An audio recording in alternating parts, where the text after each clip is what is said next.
কুণাল ঘোষ, আপনারা জানেন যে কুণাল ঘোষকে নিয়ে আবার নতুন করে তৃণমূলে বিতর্ক শুরু হয়েছে। কেন এই বিতর্ক? কুণাল আজকে রক্তদান শিবিরে গিয়ে সেখানে বক্তব্য রাখতে গিয়ে সদ্য দলত্যাগী আবার বিজেপি প্রার্থী তাপস রায় সম্পর্কে কিছু ভালো কথা বলেছেন। এটাই কাল হয়ে গেছে। আরে বাবা, এক জায়গায় হলে বিরোধী দল সামনাসামনি হলে পরস্পরকে থ্যাঙ্কস দেয়, হাত মেলায়, নমস্কার করে।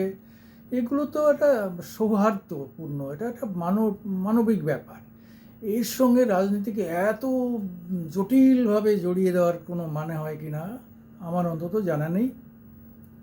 আমি সুকুমার দেবনাথ, আমি মামাটি মানুষের এডিটর। আপনাদের সামনে আসি মাঝে মাঝে। এটা আমারই ইউটিউব, মামাটি মানুষের ইউটিউব, আবার আমার নামে সুকুমার দেবনাথের নামেও আমাদের দুজনের নামে এই ইউটিউব খুলেছি আমরা। আমার সঙ্গে আরও আমাদের বন্ধুরা আছে, সবাই মিলে আমরা চেষ্টা করছি যে এটাকে একটা জায়গায় নিয়ে যাওয়া।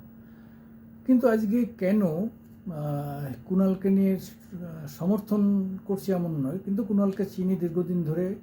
কুণাল কীভাবে এই দলটার সঙ্গে ওতপ্রোতভাবে জড়িত ছিল এবং কীভাবে এখনও দলের জন্য অনেক রিস্ক নেয়, অনেক কথা বলে। আর দল করতে গেলে অনেক সুবিধাও পাওয়া যায়, সুবিধা নেওয়া যায়, সেগুলো তো সঙ্গেই আসে। সেটা যে আলাদা কোনো ব্যাপার তা নয়।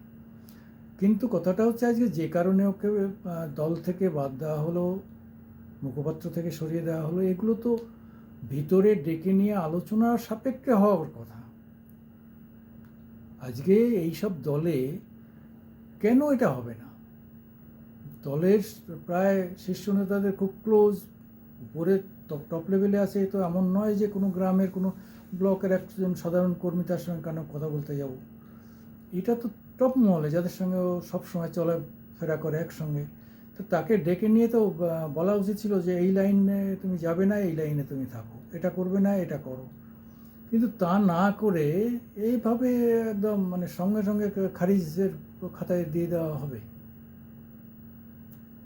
আর আজকে সুদীপ চট্টোপাধ্যায় একজন প্রবীণতম মানুষ, দলের দীর্ঘদিনের সাংসদ, এবং তার সঙ্গে প্রধানমন্ত্রীর খুব নৈকট্য সম্পর্ক আছে, খুব সুসম্পর্ক আছে।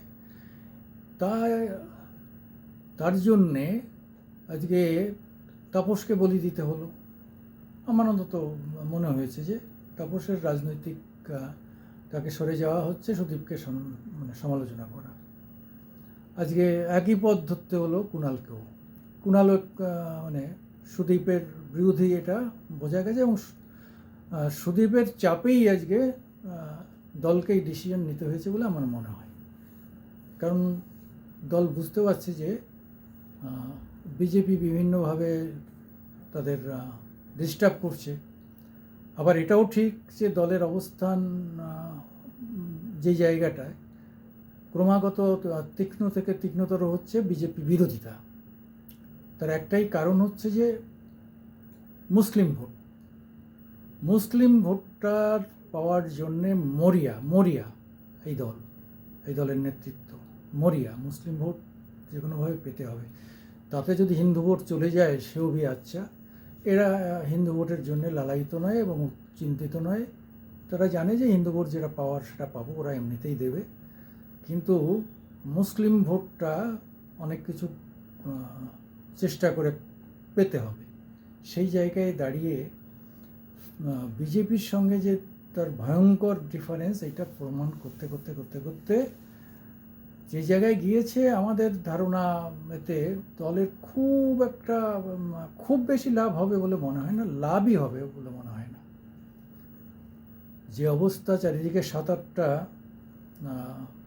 সার্ভে বেরিয়েছে, তাতে তো 13 থেকে 23-এর মধ্যে রেখেছে।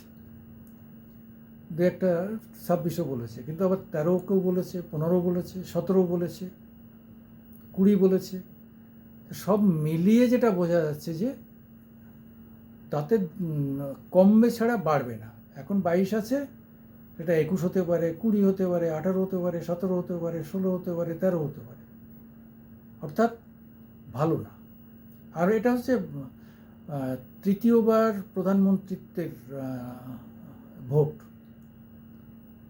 মানে নরেন্দ্র মোদীর তৃতীয়বার প্রধানমন্ত্রী হওয়ার ভোট। এখন তাকে প্রধানমন্ত্রী করা হবে কি হবে না, ভোটটা এটা। কারণ হচ্ছে যে তার বিকল্প দাঁড় করানো যায়নি। মমতা ব্যানার্জি নিজে একবার চেষ্টা করেছিলেন, কিন্তু তিনি সফল হননি।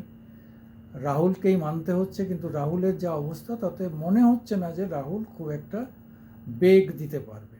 আমি ধরে নিলাম 46 পেয়েছিল, সেটা নয় 56 হবে বা 86 হবে, 100 হবে, সব মিলিয়ে 100 হবে, কিন্তু তাতে তো প্রধানমন্ত্রী হতে পারবে না। ফলে তৃতীয়বার মোদির জয়যাত্রা অনেকটা নিশ্চিত হয়ে গেছে। সেটা তো আমার থেকে মমতার বেশি বোঝার কথা।